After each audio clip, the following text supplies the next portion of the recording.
धन धन सद्गुरु। किसी ने क्या खूब कहा है, मन की सोच सुंदर है तो सारा संसार सुंदर नजर आएगा। जिंदगी में कभी भी अपने किसी हुनर पे घमंड मत करना, क्योंकि पत्थर जब पानी में गिरता है तो अपने ही वजन से डूब जाता है।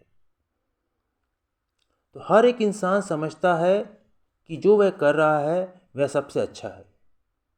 वह जैसी जिंदगी जी रहा है उससे अच्छा कुछ नहीं हो सकता। बहुत सी बार प्रभु की खोज में भी जो लोग लगे होते हैं उनके अंदर घमंड आ जाता है।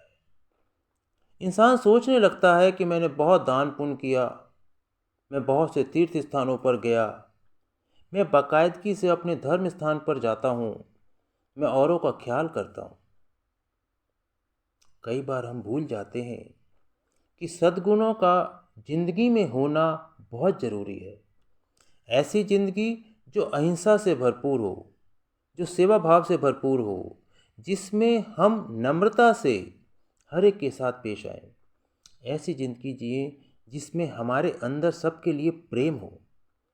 इंसान यह भूल जाता है कि जब उसके अंदर हौमे यानी घमंड पैदा होती है तो फिर उसके कदम उसे प्रभु से दूर ले जाते हैं। हम सभी सद्गुणों को अपने अंदर ढालना है, यह नहीं कि कुछ ढाल लिए कुछ नहीं। क्योंकि काम, क्रोध, लोभ, मोह और अहंकार ये सब हमें डस लेते हैं। अगर कुछ चीज़ों को काबू में किया और एक हमारे काबू से बाहर रही तो हम अपनी मंजिल की तरफ कदम नहीं उठा सकते। महापुरुष बार बार समझाते हैं कि भाई हमें ऐसी जिंदगी जीनी है जो सद्गुणों से भरपूर हो। कई बार तो हम सोचते हैं कि प्रभु की ओर कदम उठा रहे हैं, लेकिन वास्तव में ऐसा नहीं होता। एक इंसान था जिसका नाम था रामकृष्ण। उसे प्रभु को पाने की बड़ी इच्छा थी। वह अपने धर्मानुसार पाठ पूजा किया करता था। जैसे तैसे उसने धर्म को समझने की कोशिश की। उसे लगा कि उसे तीर्थ यात्रा पर जाना चाहिए। हर धर्म के अपने अपने तीर्थ स्थान होते हैं, तो वह अपने धर्म के हर एक तीर्थ स्थान पर गया। एक बार नहीं, 2 बार नहीं, 60 बार गया। चूंकि वह बहुत बार तीर्थ यात्रा पर गया तो उसने सोचा कि मैं अपने नाम के साथ तीर्थ शब्द जोड़ दूं। उसने अपना नाम रामकृष्ण की जगह तीर्थ रामकृष्ण रख लिया। जब भी कोई उससे मिलता, पूछता कि भाई तुम्हारा नाम क्या है, तो वह कहता कि मेरा नाम तीर्थ रामकृष्ण है और मैं 60 बार सभी तीर्थों पर होकर आया हूँ।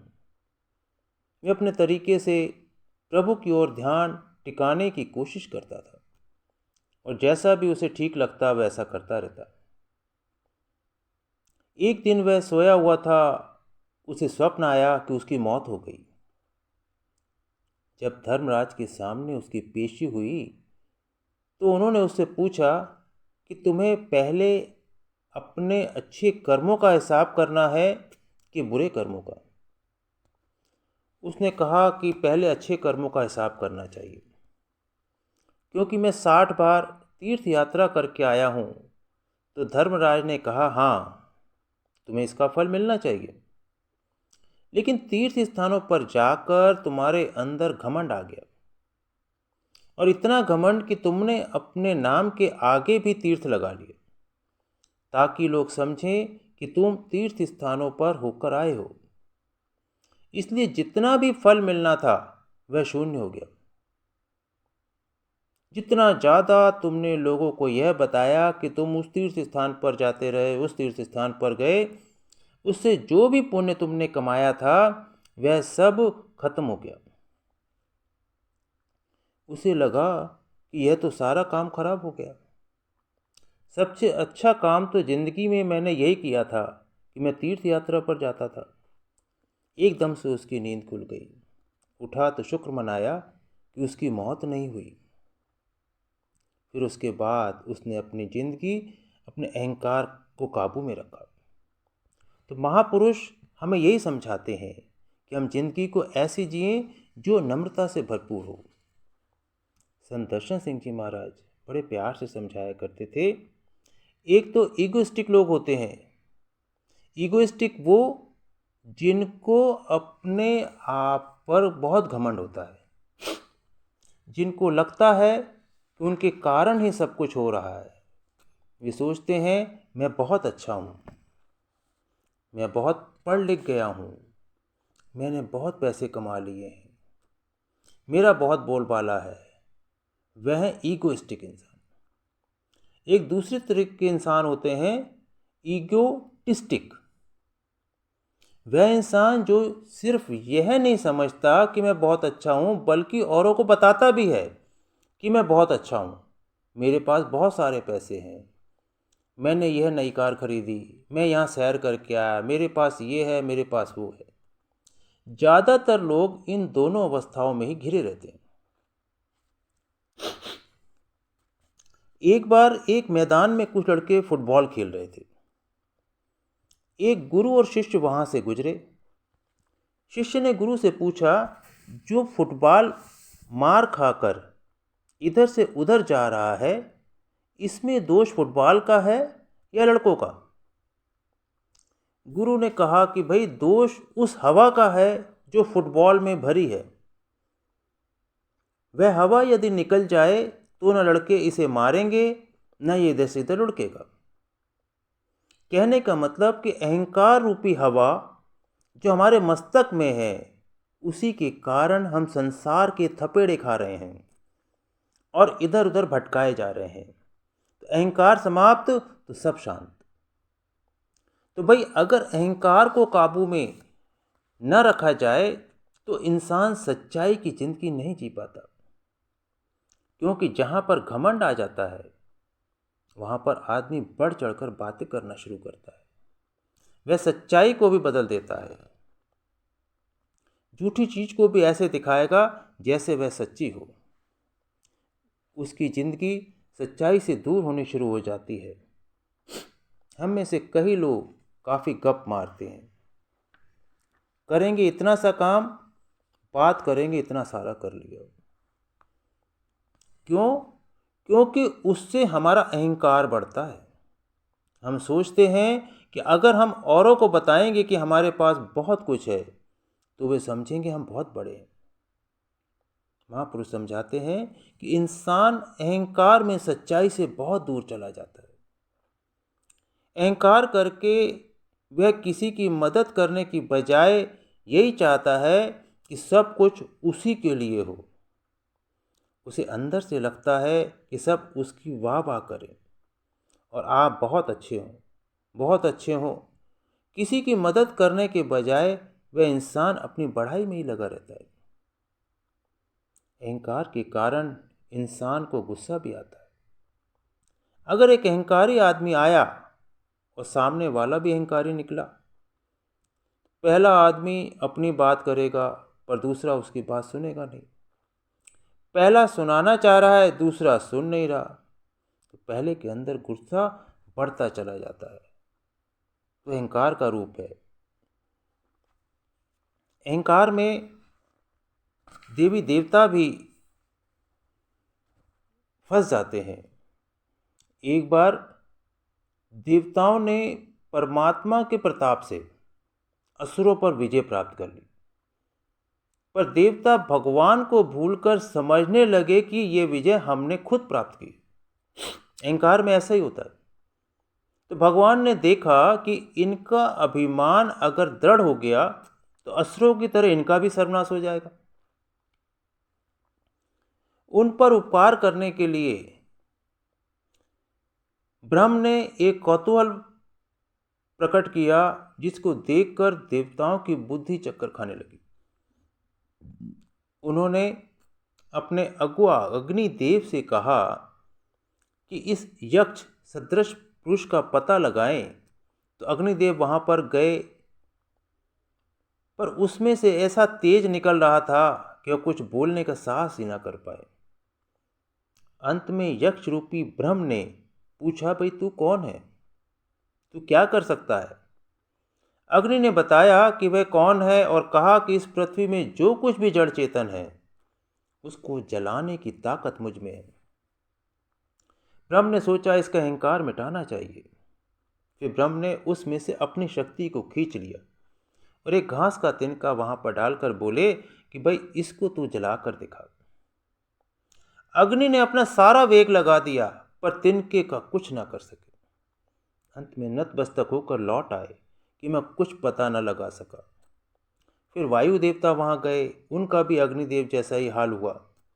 अब देवताओं ने अपने अधिपति इंद्र से कहा कि भाई आप जाइए। देवराज को अभिमान में भरा देख यक्ष रूपी ब्रह्म वहां से अंतर ध्यान हो गए। उसका अहम चूर करने के लिए उससे बात तक न की, पर इंद्र ने हिम्मत न हारी। वे ध्यान करने लगे। इतने में उन्होंने देखा कि स्वयं पार्वती शोभा से युक्त वहां खड़ी हैं। इंद्र ने विनय पूर्वक उनसे पूछा कि यक्ष कौन है देवी।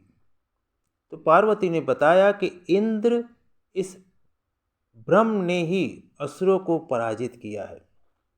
तुम लोग तो केवल निमित्त मात्र हो। ब्रह्म की विजय से तुम्हारी महिमा बढ़ी और तुम्हारी पूजा होती है। अपने मिथ्या अभिमान का त्याग करो।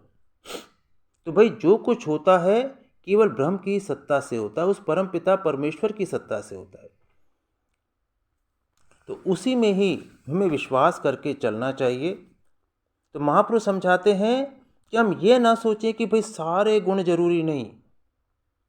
अधूरे और अनियमित विकास से हम अपनी मंजिल तक नहीं पहुंच सकते। हमें काम, क्रोध, लोभ, मोह, अहंकार को काबू में करना है और जिंदगी ऐसे जीनी है जो संतुलित हो। कोई भी चीज हमें स्थिरता से अलग ना कर पाए। वह स्थिरता हमें तब मिलती है जब हम अंदर की दुनिया में कदम उठाते हैं। स्थिरता हमें तब मिलती है जब हम प्रभु की नज़दीकी पाते हैं। इंसान को शांति तब मिलती है जब उसकी जिंदगी में हलचल कम होती है, जब वह शब्द के साथ जुड़ता है। हमारे अंदर प्रभु का शब्द चल रहा है, कण कण में प्रभु समाया हुआ है। उसके साथ अगर हम जुड़ेंगे तो असलियत अपने आप हमारे अंदर खुलती चली जाएगी। तो रूहानियत के रास्ते पर कदम उठाना पढ़ने लिखने का काम नहीं। उसके लिए हमें अपनी जिंदगी में एक बदलाव लाना है। हम लोग जो माया से घिरे हुए हैं, जिनका ध्यान बाहर की दुनिया में है, या हम लोग उस दायरे में पहुंचते हैं जहां पर सच्चाई मिलती है, जहां पर रूहानियत की किरणें हमारे रोम रोम में समा जाती हैं, तो फिर हम अपने आप में बदलाव देखना शुरू कर देते हैं। वह बदलाव इसलिए आता है क्योंकि रूहानी किरणों का असर हमारी रूह की गहराइयों तक होता है। अब हालत ऐसी है जैसे एक प्रसारण केंद्र से रेडियो टीवी के लिए रेडियो तरंगे प्रसारित होती हैं। जिन भाई बहनों के पास रेडियो है, टीवी है, जब वे उनके ट्यूनर के जरिए किसी स्टेशन पर ट्यून करते हैं तो उस प्रोग्राम को वो सुन सकते हैं, देख सकते हैं। जिसका ट्यूनर ठीक नहीं, जो ठीक से ट्यून नहीं कर पाता, वे प्रसारण के होते हुए भी उसे पकड़ नहीं पाता है। न वो आवाज़ सुन सकता है, न वो दृश्य देख पाता है। तो महापुरुष समझाते हैं कि प्रभु के प्यार की किरणें हैं, वे शब्द के जरिए प्रभु से आ रही हैं। शब्द कण कण में समाया हुआ है, हर एक जगह शब्द गूंज रहा है। हमें दोनों भवों के मध्य शिव नेत्र पर ट्यून करना है, यानी एकाग्र होना है, जिसे 10वां द्वार कहा गया है, सिंगल या थर्ड आई कहते हैं, दिव्य चक्षु भी कहा गया है। यहाँ पर ठीक तरह से एकाग्र होने के लिए सद्गुणों का होना बहुत जरूरी है। सच्चाई की जिंदगी, नम्रता, प्रेम, करुणा, निष्काम सेवा भाव, पवित्रता और अहिंसा की जिंदगी, ये सब बहुत जरूरी है ताकि हम असलियत की ओर ध्यान दे सकें।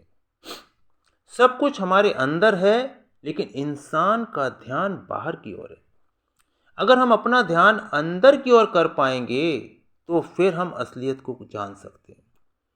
हमारे अंदर आध्यात्मिक जागृति आ जाएगी और हमारे कदम तेजी से प्रभु की ओर उठने शुरू हो जाएंगे। कई बार हम सोचते हैं कि शायद प्रभु तो आसमान में बैठे हैं, उन्हें तो बहुत काम है, पता नहीं वे कभी हमारा ख्याल भी करते हैं कि नहीं, कभी हम उनसे मिल भी सकते हैं कि नहीं। संत दर्शन सिंह जी महाराज फरमाते हैं कि हम सब प्रभु को मिल सकते हैं। कैसे मिलेगा? रूह को परवाज दे के देख जरा, करीब है उसे आवाज दे के देख जरा, कि हम सब प्रभु को पा सकते हैं। प्रभु हमारे बहुत करीब हैं, हमें सिर्फ दिल से, रूह की गहराइयों से पुकारना है। हमें अपनी रूह को उड़ान देना है और अंदर की दुनिया में जाना है। अगर हम अंदर की दुनिया में जाएंगे, शब्द के साथ जुड़ेंगे, तो हम इस शरीर से ऊपर उठकर रूहानी मंडलों को पार करते हुए प्रभु के निज धाम सचखंड में पहुंचकर अपनी आत्मा का मिलाप परमात्मा से करवा सकते हैं, जो कि इस मनुष्य जीवन में आने का परम लक्ष्य है। बहुत बहुत शुक्रिया। धन सद्गुरु, धन सद्गुरु।